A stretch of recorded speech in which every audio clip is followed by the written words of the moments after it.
ఈరోజు చాలా దురదృష్టకరమైనటువంటి సన్నివేశం. అంబటి రాంబాబు గారిని అరెస్ట్ చేయటం, సరే విడుదలవుతారంటే మళ్ళీ ఇంకో పీటీ వారెంట్ కేసు అరెస్ట్ చేయటం, ఈ విధంగా అరెస్టుల మీద అరెస్టులు చేసి జైల్లో పెట్టడం అది ఎంతవరకు సమంజసమో వారి విజయంకే విడిచిపెడుతున్నారు. నేను చాలా స్పష్టంగా చెప్పదలుచుకున్నాను, ఈ విధమైనటువంటి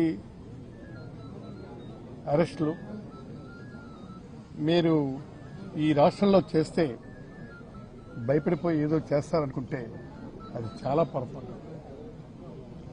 మీరేం చేశారు?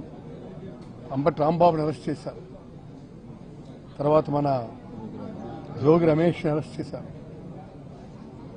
తర్వాత మన మిథున్ రెడ్డిని అరెస్ట్ చేశారు, చెవిరెడ్డి భాస్కర్ రెడ్డిని అరెస్ట్ చేశారు. మరి అరెస్టే చేయలేదు కానీ మహిళ అయినటువంటి విడుదల రజనీ గారిని మీరు ఇష్టం వచ్చినట్టుగా పిన్నెల రామకృష్ణారెడ్డి గారిని అరెస్ట్ చేశారు. తర్వాత మన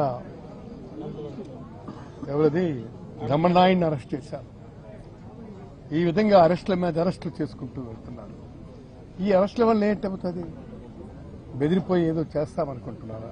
కాదు, దీనివల్ల రాటుదేలినితనం వస్తుంది. మీరేం చేస్తారన్నారే పొద్దున రా కమాన్ అంటాం. దీనికి పర్ఫెక్షన్ వచ్చింది, అర్థం కాలేదా? రాష్ట్రంలో ప్రభుత్వం ఇచ్చింది దేనికోసం? మిమ్మల్ని పాలించమంటే ఏ విధంగా పాలించమని? ఈ విధంగా. ఎంత అన్యాయం అండి ఇది! ఈ విధంగా పాలించమంటే ఎవడైనా పాలిస్తాడు, దానికేముంది? మీరు 4 తడవలు ముఖ్యమంత్రిగా చేసినటువంటి మీరు ఏ విధంగా పాలించాలో మీకు తెలీదా? మీకు తెలిసినటువంటిది ఏంటి? అరెస్టులు చేసి భయపెట్టి మేము పాలిస్తామనుకుంటే చాలా పొరపాటు. మీరు ఒక్కటే గుర్తుపెట్టుకోవాలా, ఇవన్నీ కూడాను భవిష్యత్తుకి గట్టి పునాదులు వేశారు. ఇవాళ మీరు అరెస్టులు చేయటం మూలంగా ఏమవుతుంది? ఏమీ కాదు. అంతేకాదు, నేను చాలా స్పష్టంగా చెప్తున్నాను, నేను గుర్తుపెట్టుకోండి, మీరు ఈ విధమైనటువంటి దీనివల్ల ఒరిగింది ఏమీ ఉండదు.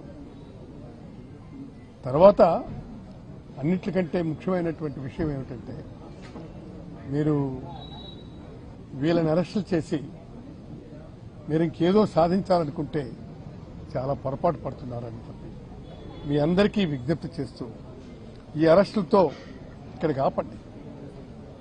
ఇక మీరు తిరుపతి లడ్డూ ప్రసాదానికి వెళ్తే అందులో ఇవి కలిసింది, అది కలిసింది, పందికోవు కలిసింది, గోమాంసం కలిసింది, ఇష్టం వచ్చినట్టుగా మీరు కామెంట్లు చేస్తున్నారు. అవి రుజువయ్యాయి, అది కాదు అని రుజువైంది. ఎవరు ఎంక్వైరీ వేసినటువంటి అధికారులే చెప్పారు. అది కాదు అని చెప్పినా కూడా మీరు వెంటనే మళ్ళీ ఇంకోటి వేశారు. ఇవాళ సింగిల్ మెన్ కమిషన్ ఇస్తున్నారు. ఏం చేయడానికి మీరు అందరినీ ఇదంటించడానికి చూస్తున్నారా? కాబట్టి ఈ పరిస్థితుల్ని ఎట్టి పరిస్థితుల్లో కూడా మేము అంగీకరించే ప్రశ్నే లేదు, ప్రసక్తే లేదని మీకు నేను మనవి చేస్తూ మీ దగ్గర నుంచి సెలవు తీసుకుంటాను.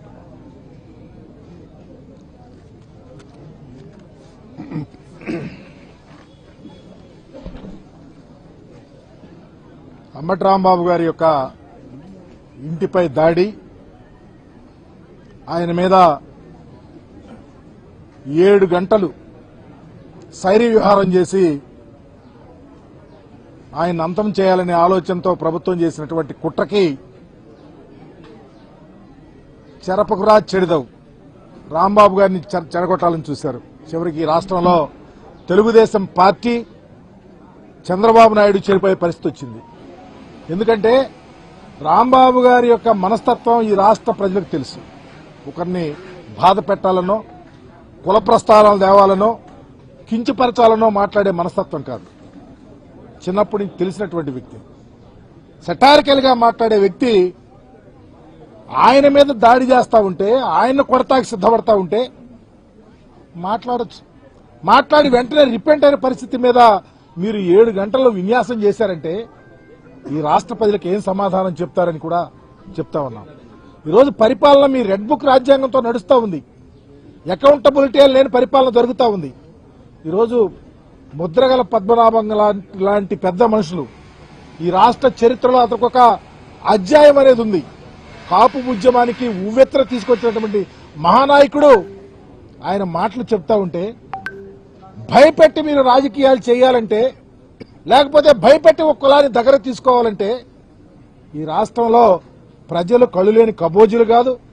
రాంబాబు గారి లాంటి ఉన్నత ఆశయాలు కలిగిన రాజకీయ నాయకుడి మీద దాడి చేయటం అమానుషంగా భావిస్తూ మరలా ఈ రాష్ట్రంలో వైఎస్ఆర్ కాంగ్రెస్ పార్టీ అధికారంలోకి రావాల్సిన పరిస్థితి పూర్తిగా ప్రజలు తెలుసుకుంటా ఉన్నారు. తప్పకుండా ప్రాయచిత్తం అనుభవిస్తారని మీకు తెలియపరుస్తూ ఈ దాడిని పూర్తిగా ఖండిస్తా ఉన్నాం.